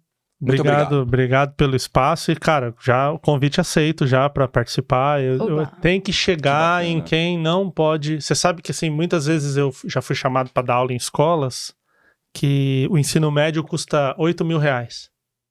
Não é rico quem está estudando lá. É muito rico. Um cara que ganha 50 mil, ele não aguenta um filho estudando na escola de 8 pau. 50 mil, que a gente tá falando da realidade. Então é muito rico. E aí eu penso, olha o conhecimento que esses moleques estão tendo, que eles já estão com a vida garantida. Aí eu ia lá na escola do periferia de Mauá, porque Mauá já é ruim, aí tem a parte ruim de Mauá. Ia lá naquela periferia e falar, professora, eu quero dar a mesma aula que eu tô dando numa escola que custa R$8.000 por mês aqui pros seus alunos. E é incrível o engajamento, que fala, adolescente não quer saber de nada, tal. Quando você engaja, vai embora. Então, convite aceito pra gente levar isso pra todo mundo, né, pro conhecimento.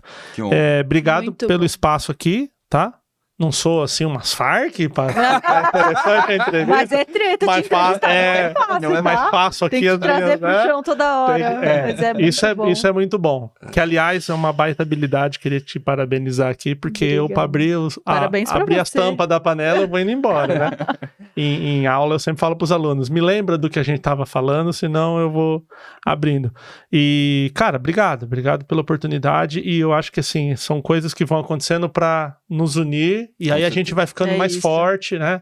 E pode levar esse conteúdo para mais gente. E você fez jus ao slogan desse programa, não é verdade, Thiago? Vozes que conectam, ideias que inspiram. Obrigado, William Borghetti. Muito bom. Obrigado. E na próxima sexta-feira vamos receber aqui Célio Askar e Heloísa Santana. Heloísa, que é presidente da Ampro, Associação de Marketing Promocional. Célio Askar, que é conselheiro da Ampro e sócio de uma das maiores agências de marketing promocional do Brasil, a AKM. Obrigado pela audiência e até a próxima. Tchau.